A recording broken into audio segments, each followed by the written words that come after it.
Komisi Pemilihan Umum berkejaran dengan waktu untuk menyelesaikan target rekapitulasi suara pemilu 2024 secara nasional paling lambat 20 Maret 2024. 33 provinsi sudah selesai, menyisakan 5 provinsi yang akan dilakukan rekapitulasi suara.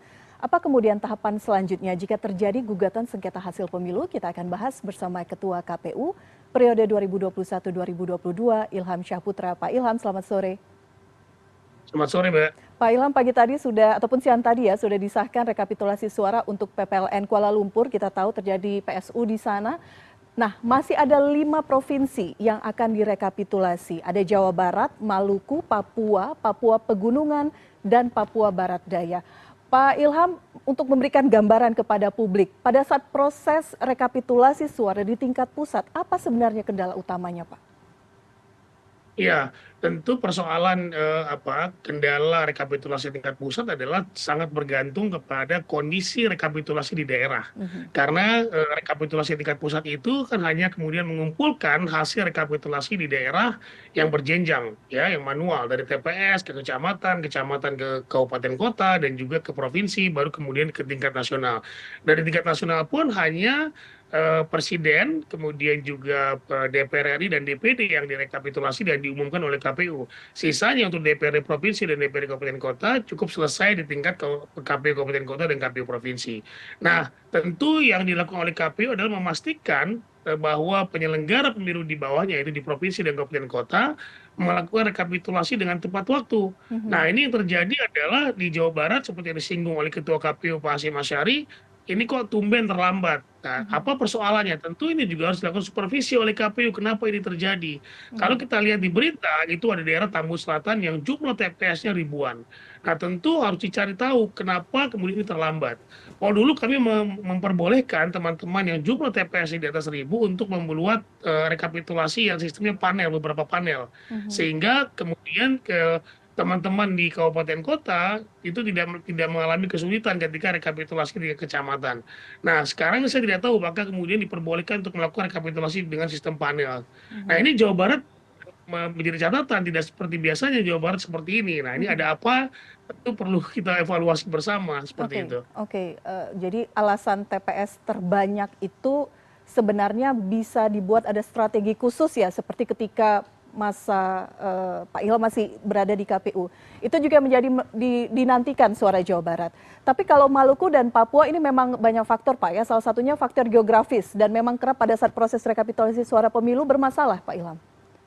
Betul. Jadi di Papua dan di Maluku ini kan secara geografis mereka kepulauan. Bahkan di Papua, walaupun sudah dibagi 3 provinsi dari 5 provinsi, tetapi untuk kemudian mengumpulkan data suara dari tingkat TPS ke kecamatan saja itu perlu makan waktu yang lumayan besar dan biaya yang besar.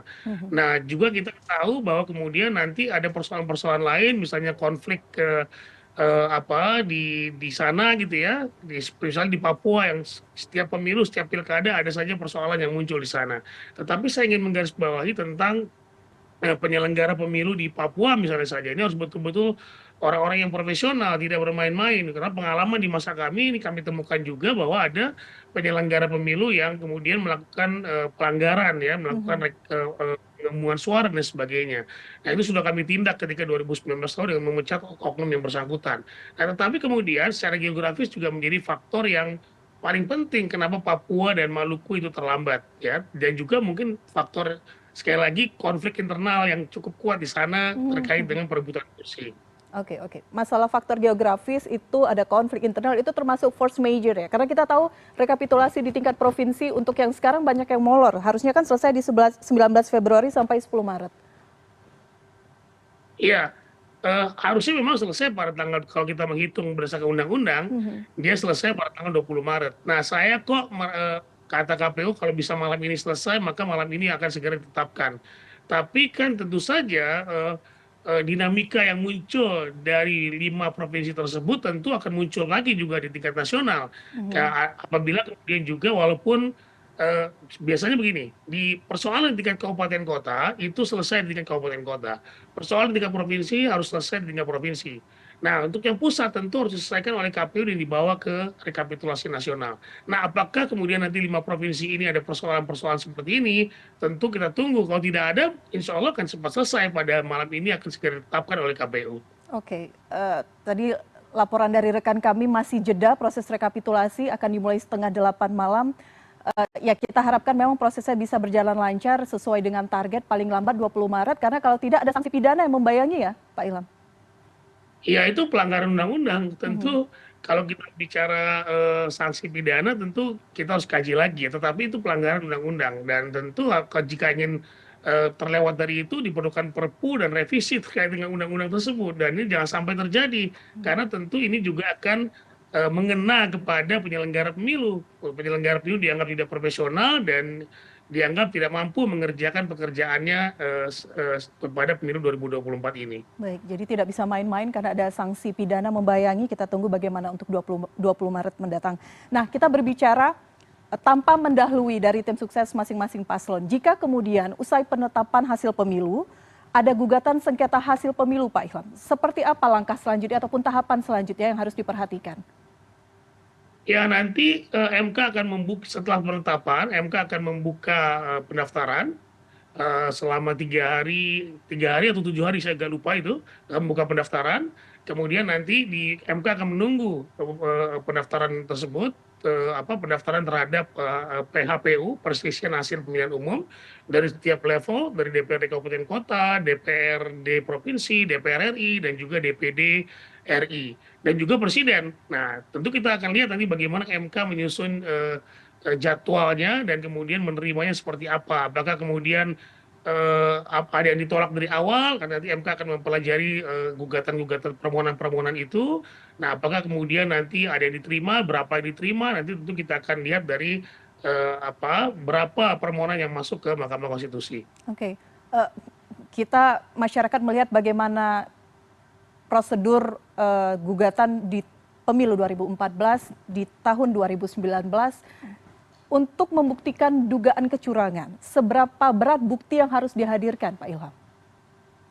Ya, pertama adalah tentu bukti itu harus betul-betul real ya, dan memang terbukti memang pelanggaran itu ada. Dibuktikan dengan apa? Laporan ke Bawaslu misalnya saja. Kemudian juga ada foto misalnya saja. Kemudian juga ada data pembanding misalnya saja. Nah ini menjadi perhatian MK juga. Termasuk sebetulnya MK juga mempertimbangkan dari jumlah selisih suara dengan yang dimohonkan ya. Misalnya dimohonkan adalah orang yang kalah ketika penetapan rekapitulasi, misalnya saja hanya beberapa persen, itu mungkin dipertimbangkan oleh MK. Tapi kalau terlalu jauh, MK tidak mungkin akan pertimbangan untuk tidak melanjutkan gugatan ini atau kemudian menolak permohonan ini. Nah, jadi ada beberapa faktor yang kemudian membuat MK menerima atau menolak atau melanjutkan gugatan atau permohonan dari partai politik, calon presiden, dan juga dari DPD. Oke, baik. Terakhir, seberapa optimis Anda ini semua bisa diselesaikan 20 Maret kita akan melihat siapa nanti yang akan ditetapkan menjadi pemenang pemilu 2024? Saya kira masih ada waktu hari ini, besok ya. Semoga KPU bisa menyelesaikan rekapitulasi pada malam ini seperti disampaikan oleh Ketua KPU RI Pak Hasyim Asyari. Tetapi saya kira dengan dinamika yang ada lima provinsi ini, saya kok agak pesimis kalau hari ini bisa ditetapkan. Tapi semoga bisa ditetapkan ya, atau besok. Yang penting jangan sampai melebihi tanggal 20 Maret. Saya kira saya optimis ini bisa selesai sebelum tanggal 20 Maret. Oke, baik. Terima kasih Pak Ilham Saputra, mantan Komisioner KPU dan juga Ketua KPU periode 2021-2022 sudah berbincang bersama kami di CNN Indonesia Newsroom. Selamat sore Pak Ilham. Selamat sore, makasih.